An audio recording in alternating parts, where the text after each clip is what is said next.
ఇంట్లో వాతావరణం పూర్తిగా మారిపోతుంది. కానీ మేఘన ప్రెగ్నెన్సీ నాటకం ఎంత పెద్ద నేరమో తెలిసి కూడా ఎవరికి చెప్పకుండా ఎలా ఉండగలను? కనీసం ఆయనకెన్న చెప్తానమ్మా. చిన్న చిన్న విషయాలకే టెన్షన్ పడుతూ మనసు మొత్తం డిస్టర్బ్ చేసుకునే మీ ఆయనకి ఈ విషయం అస్సలు తెలియకూడదు. తనకసలే సంజయ్ మేఘనల మీద పేకల వరకు కోపం ఉంది. ఇప్పుడు నిజం తెలిస్తే మ్యూజిక్ ఆల్బమ్ మీద శ్రద్ధ తగ్గించి మేఘనకి బుద్ధి చెప్పాలని ఫిక్స్ అవుతాడు. మరి నేనేం చేయాలమ్మా? నిజాన్ని గుండెల్లోనే దాచుకుని మగ్గిపోవాలా? హారికక్క విషయంలో తప్పు చేసిన మేఘనాన్ని క్షమించి వదిలేయాలా? మేఘన చేసింది నేరం అంటున్నావు కాబట్టి ఈ విషయాన్ని మీ తరుణ్ బావగారికి చెప్పు. ఒక పోలీస్గా, ఒక ఫ్యామిలీ మెంబర్గా ఈ సమస్యని ఖచ్చితంగా అర్థం చేసుకుంటారు. సరేనమ్మా, నేను మళ్ళీ మాట్లాడతాను. సరే, జాగ్రత్త.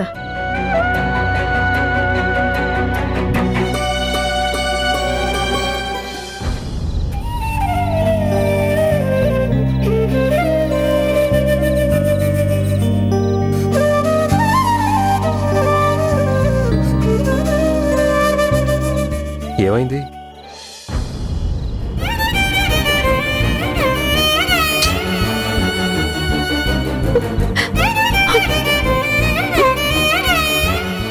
ఎందుకు ఏడుస్తున్నావు?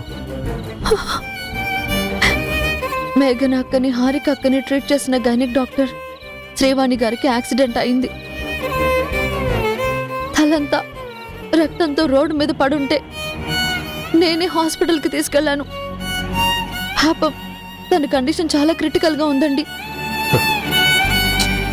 నువ్వు మరీ మంచితనానికి పరాకాష్ఠలా తయారవుతున్నావు. నువ్వు చెప్పిన శ్రీవాణి ఎవరో కూడా నాకు తెలీదు. నువ్వేమో ఆవిడకి యాక్సిడెంట్ అయినందుకు ఏడుస్తున్నావు. నీ జాలి గుండెకి నవ్వాలో ఏడవాలో కూడా నాకు తెలియడం లేదు. అది కాదండి, ఆవిడ చాలా మంచిది. మన ఇద్దరి పాటలంటే చాలా ఇష్టమని చెప్పింది. అర్థమైంది. ఫ్యాన్స్ కష్టాల్లో ఉన్నందుకు మేడం గారు హర్ట్ అవుతున్నారన్నమాట. ఎదుటి వాళ్ళు ఎవరైనా కానీ ప్రాణం ప్రాణమే కదండి. నిజమే, నేను కాదన్ను. అందరిలా వదిలేకుండా ఆవిడ్ని సేవ్ చేసావు. అది మంచి పనే కదా. దానికి ఇలా బాధపడ్డం ఎందుకు? నా బాధ శ్రీవాణి గారిని కాపాడినందుకో ఆవిడకేదో జరుగుతుందనో కాదండి. మంచి చేసే మనుషులకి సహాయం చేయకపోయినా మోసం చేయాలని ఎలా అనిపిస్తుందండి? పాపమని తెలిసి కూడా అంత ధైర్యం ఎక్కడి నుంచి వస్తుందో. ఎవరి గురించి మాట్లాడుతున్నావు? అదేనండి, శ్రీవాణి గారికి యాక్సిడెంట్ అయినా కూడా పట్టించుకోకుండా, ఏ సహాయం చేయకుండా చుట్టూ చేరి చేతకాని వాళ్ళల్లో చూస్తున్నారే ఆ మనుషుల గురించి. చూడుషా, ఎవరి స్వార్థం వాళ్ళది. అందరూ బాధ్యతగా ఆలోచిస్తే ఈ సమాజం ఎప్పుడో బాగుపడేది. ఎవరి గురించి పట్టించుకోకుండా నువ్వు ముందుకొచ్చి సహాయం చేసావు చూడు, అది నిజంగా గ్రేట్. ఎప్పుడు నువ్వు ఇలాగే ఉండు. నీ మనసు చెప్పిందే చెయ్యి. అదే అందరికీ మంచిది.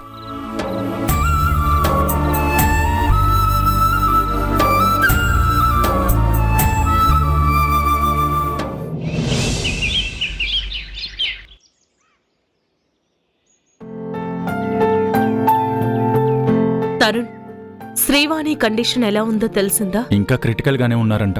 అయితే మనం వేరే గైనిక్ ని కన్సల్ట్ చేద్దామా? అవసరం లేదు. నీలో ఏ ప్రాబ్లం లేదని రిపోర్ట్స్ చూసిన డాక్టర్ చెప్పారు కదా. నువ్వు స్ట్రెస్ తగ్గించుకుని మైండ్ రిలాక్స్డ్గా ఉంటే తొందరలోనే మనకి అమ్మా నాన్నలుగా ప్రమోషన్ వస్తుంది. ఒకసారి వచ్చి మిస్ అయిన ప్రమోషన్ మళ్ళీ ఎన్నాళ్ళకు అర్థం కావడం లేదు తరుణ్. అమ్మా అని పిలిపించుకునే అవకాశం దూరం అవుతుందేమో అనిపిస్తుంది. నువ్వింకా అదే విషయాన్ని తలుచుకోవడం కాదు, ఆలోచించడం కూడా తప్పే.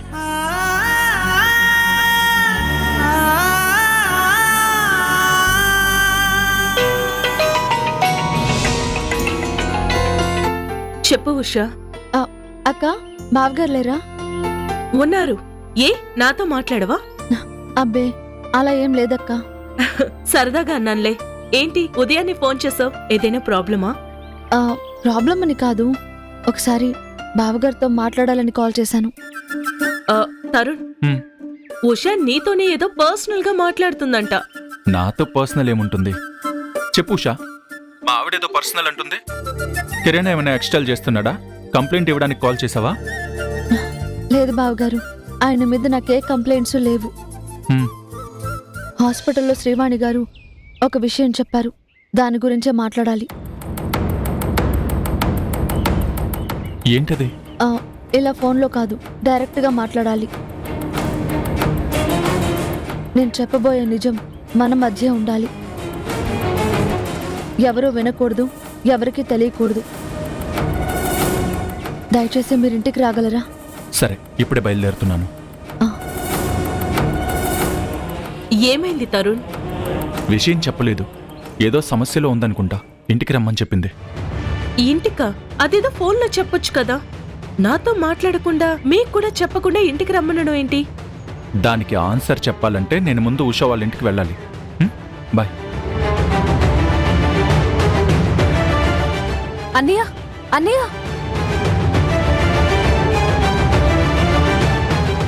ఏంటోదినా అన్నయ్య అంత కంగారుగా వెళ్తున్నాడు? నువ్వేమైనా తిట్టావా? నేను తిడితే మీ అన్నయ్య అలా కంగారుగా వెళ్లరు. కోపం మొత్తం నా పైన చూపించి నాతో కన్నీళ్లు పెట్టించి అప్పుడు కూలై రిలాక్స్ గా వెళ్తారు. ఊరికి కంప్లైంట్ చెప్పకు. మా అన్నయ్య మరీ అంత రూడ్ గా వైల్డ్ గా బిహేవ్ చేయడు. ఒకవేళ నిన్ను తిట్టినా తర్వాత నీకన్నా ఎక్కువ బాధపడతాడు. పోలీస్ డ్రెస్ వేసుకున్న పసి పిల్లాడు మా అన్నయ్య. హ? మరి నేనేంటి? చీర కట్టుకున్న సాడిస్నా? చిచి, అవేం మాటలు. నువ్వు మా ముద్దుల మంచి చిన్నోదినవి. కాకపోతే నీకున్న చిన్న మైనస్ ఏంటంటే ఎవరేం చెప్పినా వెంటనే ఇన్ఫ్లుయెన్స్ అయిపోతావు. ఇన్ఫ్లుయెన్స్ అని కాదు, వెంటనే ఎదుటి వాళ్ళని నమ్మేస్తాను. ఆ పద్ధతి మార్చుకోవాలని ఎన్నిసార్లు ట్రై చేస్తున్నా అవ్వడం లేదు. మారాలన్న ఆలోచన వచ్చింది కదా, అదే మారుతుందిలే. అవును, ఇంతకీ అన్న ఎక్కడికి వెళ్తున్నాడు? ఉషా ఫోన్ చేసి ఏదో మాట్లాడాలని ఇంటికి రమ్మందంట. ఇంటికా? అంటే కిరణ్ అన్నయ్య మళ్ళీ ఏదైనా గొడవ పెట్టాడంటావా? లేక పల్లవి ఏదైనా ఇష్యూ చేసిందంటావా? పల్లవితో గొడవైతే ఉషా మీ అన్నయ్య కన్నా ముందు నాతో చెప్తుంది, లేదా నీకైనా చెప్తుంది. అవును, నిజమే.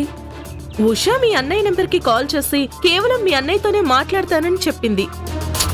నా దగ్గర కూడా సీక్రెట్ మెయింటైన్ చేయాల్సిన అవసరం ఏంటో నాకైతే అర్థం కావడం లేదు. సీక్రెట్ ఏముండదులే వదినా, నువ్వు మరీ ఎక్కువ ఆలోచించేస్తున్నావు. ఇప్పుడు తెలియకపోయినా అన్నయ్య వచ్చిన తర్వాత చెప్తాడు కదా, సో ఓపిగ్గా వెయిట్ చేయి.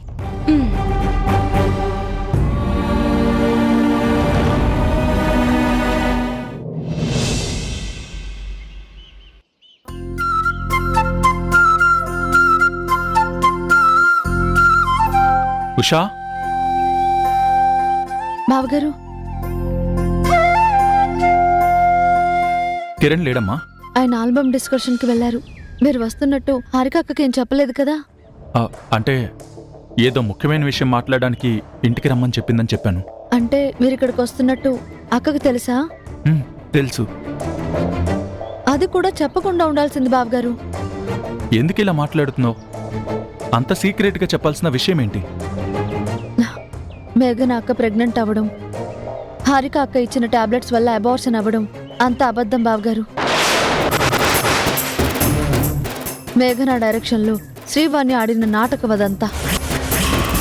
మేఘనకి టాబ్లెట్స్ వల్ల అబార్షన్ కాలేదు.